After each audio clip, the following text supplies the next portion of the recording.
தற்போது கேரளாவில் மிகப்பெரிய பேரழிவு நடந்திருக்கிறது. இயற்கை பேரிடர் என்றாலும் அதை நாம் சமாளிக்கும் திறனை இன்னும் இயற்கையை எதிர்த்து நின்று பாதுகாக்கும் திறனை நாம் மனிதர்கள் பெற்றுவில்லை என்பதுதான் தெரிகிறது. பூகம்பம், சுனாமி போன்றவற்றை முன்கூட்டியே அறிந்தாலும் அவை எவ்வளவு பேரழிவை தரும் என்ன என்பதை நாம் கணிக்க இயலாத நிலை இருக்கிறது. இதேபோல்தான் கேரளாவிலும் தற்போது நடந்திருக்கிறது. வயநாடு மாவட்டத்தில் ஏற்பட்ட பயங்கர நிலச்சரிவில் சிக்கி பலியானவரின் எண்ணிக்கை இதுவரை 280 ஆக உயர்ந்துள்ளது. இந்த உயிரிழப்பு எண்ணிக்கை மேலும் அதிகரிக்கும் என அஞ்சப்படுகிறது.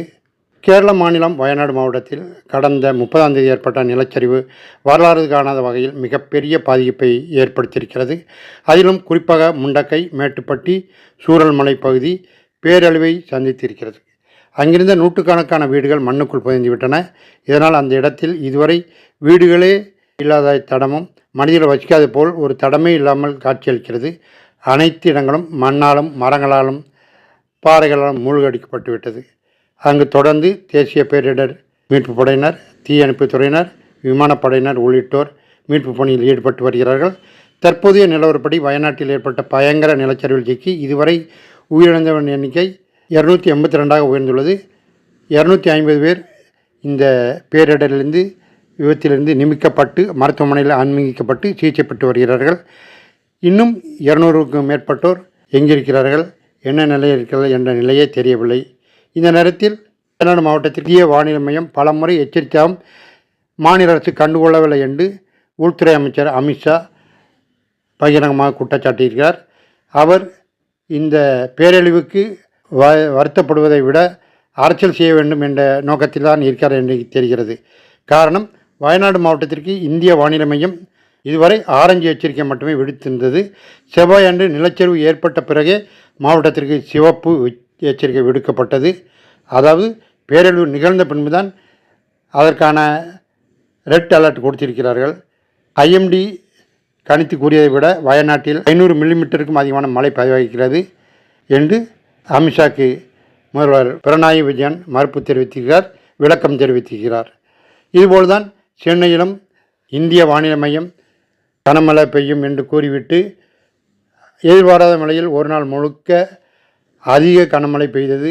அதன்பின் நான் ஏற்கனவே சொன்னேன் என்று அதன்பின் இந்திய வானிலை மையம் சரியான எச்சரிக்கை கொடுக்கவில்லை என்ற பொழுது நாங்கள் ஏற்கனவே கனமழை பெய்யும் என்று கூறிவிட்டோம் என்று கூறிவிட்டார்கள். கனமழை பெய்வது என்பது அதிகமான மழையை பெய்வது மட்டும்தான்.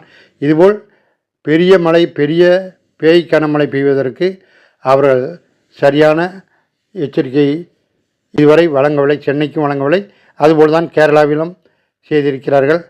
இந்திய வானிலை மையம் தனது எச்சரிக்கையை கடுமையாக கொடுத்திருந்தால் ஓரளவுக்கு தப்பித்திருக்கலாம்.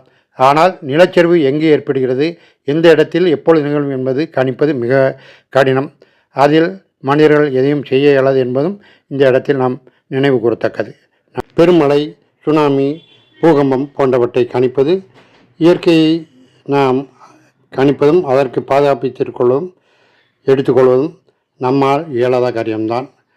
ஆனால் நாங்கள் ஏற்கனவே எச்சரிக்கை கொடுத்தோம், மாநில அரசுகளால் சரிவர செய்யவில்லை என்று கேரளாவையும் தமிழ்நாடையும் ஒன்றிய அரசு குற்றஞ்சாட்டுவது மிகவும் கொடுமையான ஒரு விஷயம் என்று தான் கூற வேண்டும். எவ்வளவு மழை பெய்யும் என்று, கனமழை பெய்யும் என்று கூறும்பொழுது அங்கு மழையை பெய்யாமல் போவதும், மழை பெய்யறதுக்கு வாய்ப்பில்லை என்பது மழை பெய்வதும் இயற்கையினுடைய மாறுபாடினால் ஏற்படுகிறது. எவ்வளவு அளவு பூகம்பம் ஏற்படும், சுனாமி எந்த அளவு ஏற்படும் என்பதும் எச்சரிக்கை தான் செய்ய முடியுமே ஒழிய அதை பாதுகாத்து கொள்வது, எந்த இடத்தில் அந்த பூகம்பம் ஏற்படும், அந்த நிலச்சரிவு ஏற்படும் என்பதை மனிதர்களால் கணிக்க முடியாது என்பதுதான் உண்மை. இந்த நேரத்தில் இதை வைத்துக்கொண்டு அரசியல் பெறுவதும், அந்த பேரிடருக்கு உண்மையான அளவு நிவாரணம் நிதிகளை வழங்காமல் இருப்பதும் ஒன்றிய அரசுக்கு ஏற்புடையதல்ல.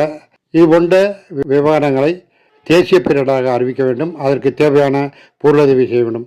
அதை விடுத்துவிட்டு ஒரு மாநிலத்துக்கு ஒருபொழுதும் மற்றொரு மாநிலத்தை, எதிர்க்கட்சிகள் ஆளும் மாநிலத்துக்கு பொருளுதவியை வழங்காமல் இருப்பதும் ஒன்றிய அரசுக்கு ஏற்புடையதல்ல, அழகும் அல்ல, நியாயமும் அல்ல.